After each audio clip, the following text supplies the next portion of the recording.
So people generally think number 13 is unlucky. If something happens in that particular house, then people blame not the house or not the incident. He was also chairman of National Anti-Sweating League, an advocacy group which campaigned for minimum wage in the industry. Explored early truths with growth of science and technology. So we all know why ladder is used to climb to top or to do some work.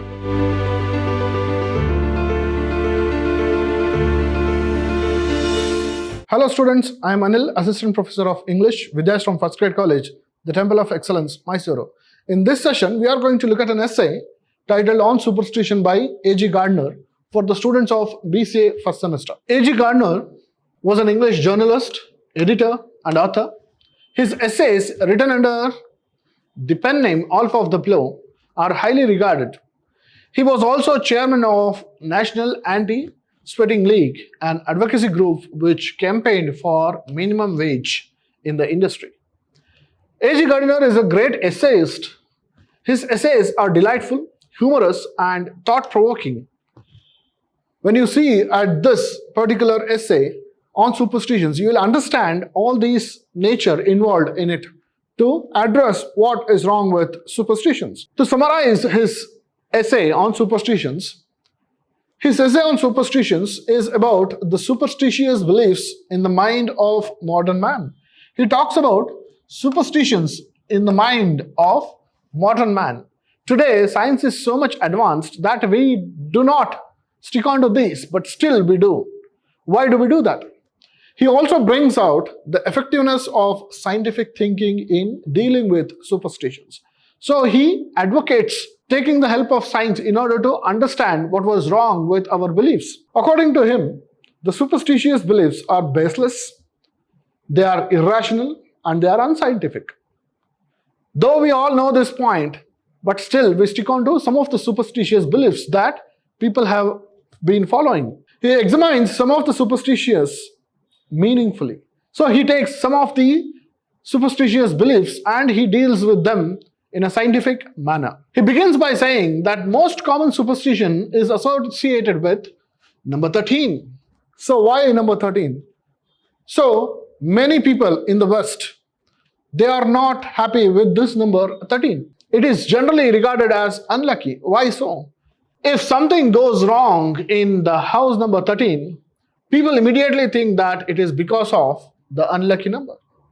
So people generally think number 13 is unlucky. If something happens in that particular house, then people blame not the house or not the incident, but that number, that is 13.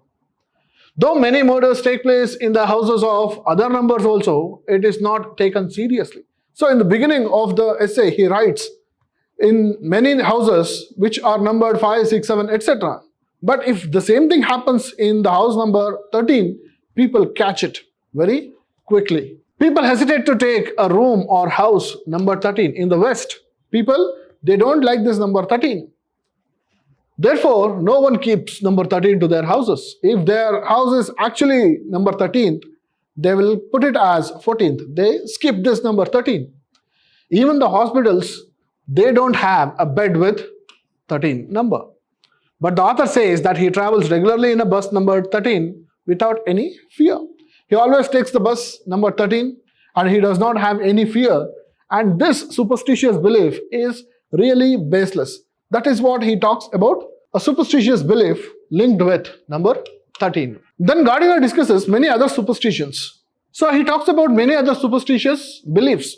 He says walking under a ladder is a superstition for many people in America and Europe. So he says walking under the ladder is not good. It brings bad luck, etc. However, he says there is a practical reason for not walking under the ladder. So we all know why ladder is used to climb to top or to do some work. The person on the ladder may drop anything down, or he may fall down, or he may be a victim of epilepsy. So these might be the reasons. Something may happen if that is not properly kept lean to the wall, or if the person working using the ladder, he may drop something from the top. If you walk under it, it may fall on our head. Therefore, it is better to walk around the ladder than under the ladder. That is just a scientific explanation why one should not walk under the ladder which is being used. Therefore, he gives that explanation. He talks about the belief of people with the moon. They have a belief that if they saw the moon with money in their pockets from the right shoulder, if you see the moon like this, and there is moon and there is money in your pocket, it is thought to be lucky. Their money will increase as the moon increases. That is the belief. The author says that these superstitious beliefs are no longer significant. They are outdated with the advancement of science and technology. Simply we'll link whatever happens around us with the luck, and it has no relationship with what really happens. The author says that many decisions in the past were taken based on superstitious beliefs and omens. If you look at the dramas written by Shakespeare and other writers, you get to know that they really based their thoughts on superstitious beliefs and omens. Thunder was a bad omen to the Romans. Falling of leaf was a bad omen to postpone the war for some others. So he says, Romans did not transact any business when there was the noise or sound of the thunder. They thought it was a bad sign. And falling of leaves was a bad moment to postpone the war. So people believed that if the leaves are falling down, one should not get into war. Those were all the beliefs. Alexander, Caesar, Cicero, and others believed fortune tellers and soothsayers. So why they are called soothsayers? Because they tell us something which suits us. So here they all had a group of people who talked about future and they were saying something very soothing. They used to take their advices. Cicero believed the wisdom of crows and Caesar considered them as bad omen. So what was considered as good by one was considered bad by the other. And this was the example. So there was no commonality. They were all baseless. That is what A.G. Gardiner is trying to tell us. Sometimes omens were right and sometimes they were wrong, but totally they are meaningless. Many people in India also observe these superstitious beliefs. They follow it, they think like this. But sometimes when you think that it's going to be bad, it becomes bad and you stick to that belief. If you think that something good is going to happen, if it turns out to be good, then you start believing that. So here, they are completely baseless and meaningless. Even the farmers of ancient Greece consulted the omens and the oracles. So these farmers, they went to these people, omens and oracles. But today, they are careful of their fertilizers. It is because of science. When crop failed, people did not know what was happening in nature. Today, we have scientific studies about nature, what is happening, what happens, what type of soil is good for what kind of crop. So here we have everything scientifically studied. So farmers are now careful about their fertilizers than going to those people. At the end of the essay, Gardiner says that the man has explored early truths with growth of science and technology. So earlier when man evolved, he did not know anything about nature. He feared everything. So he believed in the animals, intelligence of animals and birds.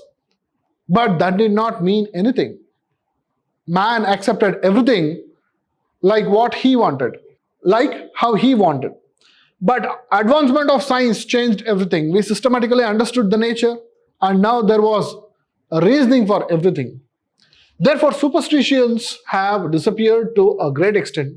Our generation is lucky as we need not depend on superstitious beliefs and bad omens. So A.G. Gardiner is really happy because we have advanced with science and technology. Therefore, we need not depend on the superstitious beliefs and bad omen. That is about on superstitions. To summarize this essay on superstitions, A.G. Gardiner talks about many superstitious beliefs which people practice even today, but he says they are all baseless. Since science was not much evolved in the earlier stages of human evolution, we depended on these omens which convinced our beliefs, and they were still followed until there was science and technology which helped us understand what is happening in the nature. And therefore, he says our generation is lucky to have these powerful tools, science and technology, to aid us. So with this, we shall meet in the next class. Thank you.